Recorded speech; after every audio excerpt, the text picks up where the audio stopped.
Hello everyone, my name is Nidhi Sharma. आज हम एक बहुत ही इंटरेस्टिंग केस डिस्कस करने वाले हैं। Recently Punjab and Haryana high court ने बेल देने से मना कर दिया, और वो बेल किसको देने से मना कर दिया है? एक क्वैक डॉक्टर को बेल देने से मना कर दिया है। मतलब क्या कि जिसके पास सर्टिफाइड कॉपी नहीं, सर्टिफाइड रजिस्ट्रेशन नहीं था, उनको बेल देने से मना कर दिया Punjab and Haryana high court ने। ठीक है, so Punjab and Haryana high court denies bail to quack doctor accused of causing death by wrong treatment. क्योंकि क्या हुआ था, इनने रॉन्ग ट्रीटमेंट कर दिया था, जिससे क्या हो गई थी, उस पेशेंट की डेथ हो गई थी। और बाद में ये पता चलता है कि ये जो डॉक्टर है, इनके पास कुछ भी रिकॉग्नाइज रजिस्टर्ड नहीं है, कुछ भी सर्टिफाइड चीजें या कुछ भी सर्टिफाइड डॉक्यूमेंट्स नहीं है जो प्रूव करता हो कि हाँ ये एक वैलिड डॉक्टर है या एक रिकॉग्नाइज डॉक्टर है। ठीक है, क्या था केस का name? Mohammed Faheem versus state of Haryana. Bench बैठी थी जस्टिस नमित कुमार की, एंड फोरम कहाँ का था? Punjab and Haryana high court का जजमेंट था। क्या फैक्चुअल बैकग्राउंड रहा, क्या फैक्ट्स रहे? So basically Faheem the accused was allegedly running a medical clinic at Aliyar village in Manesar Gurugram. तो एक पर्सन थे जो कि फहीम, जो कि डॉक्टर अपने आप को बोलते थे, वो क्या कर रहे थे? एक मेडिकल क्लिनिक चला रहे थे। कहां पर? अलियर विलेज में, जो कि कहां पर थे? गुरुग्राम में था। द कंप्लेनेंट राम अवतार alleged that फहीम्स wrongful treatment had led to the death of his nephew Lilladher. और उसी के साथ साथ क्या, जो राम अवतार होते हैं जिनने इनके अगेंस्ट कंप्लेन करी होती है, वो ये बोलते हैं इनकी वजह से, इनकी लापरवाही की वजह से, इनके रॉन्गफुल ट्रीटमेंट की वजह से जो राम अवतार के जो भतीजे होते हैं, दैट इज लीलाधार, उनकी क्या हो जाती है? डेथ हो जाती है। अवतार alleged that he had seen a CCTV footage at the paying guest facility where his nephew was residing. It revealed that his nephew had fever and was getting himself treated from him। और उसी के साथ राम अवतार ने ये भी बताया कि ये उनके अगेंस्ट एलिगेशंस इस वजह से लगा रहे हैं क्योंकि इनने सीसीटीवी फुटेज में देखा है राम अवतार ने कि किस तरीके से ये यहाँ पर इनसे ट्रीटमेंट ले रहे थे, और उनको क्या था? फीवर था। He further alleged that his nephew had visited Fahim just a day before he had received information about his death। और उसी के साथ राम अवतार ने ये भी बताया कि ये जो फहीम है, जो डॉक्टर है, वो जो उनकी मतलब जो उनके भतीजे की डेथ हुई थी, उसके पहले ही भतीजे ने उन डॉक्टर को क्या किया था? विजिट किया था अपनी डेथ के एक दिन पहले। Further, अवतार claimed that after the death of Leeladhar, Fahim along with his friend Shubham had kept the dead body of Leeladhar on the road near his paying guest facility। और उसी के साथ ये पता चलता है कि फहीम ने अपने दोस्त के साथ उनकी क्या डेड बॉडी वहां पर रोड पे रख दी थी। ये चीज भी बाद में पता चलती है। क्या सबमिशंस रहे पार्टी की तरफ से? So Faheem's counsel argue that as per the postmortem report Leeladhar had died a natural death due to asphyxia, that is breathlessness.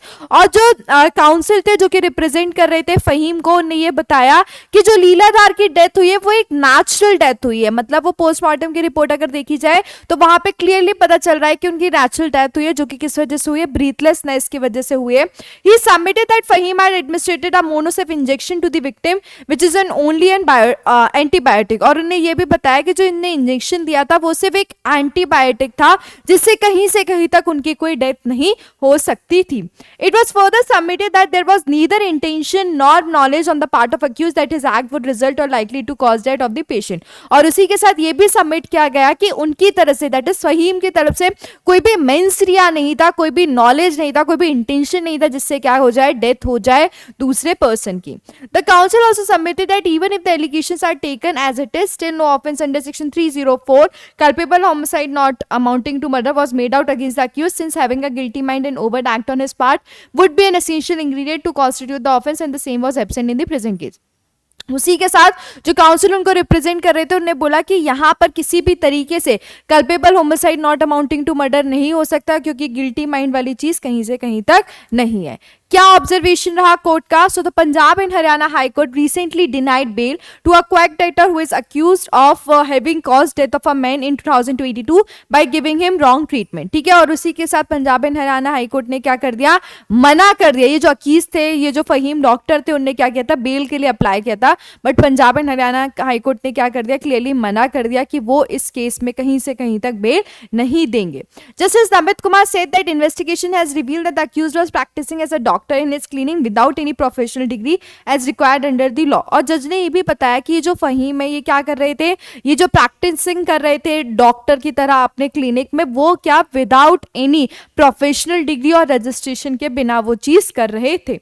The court further noted that in order to destroy the evidence the accused had thrown the victim's dead body on the road near a paying guest facility accommodation. और court ने ये भी बताया कि ताकि कोई proof ना मिले तो अक्यूज ने क्या किया, उनकी जो डेड बॉडी थी उसको क्या कर दिया, रोड पे फेंक दिया ताकि कोई प्रूफ ना मिले।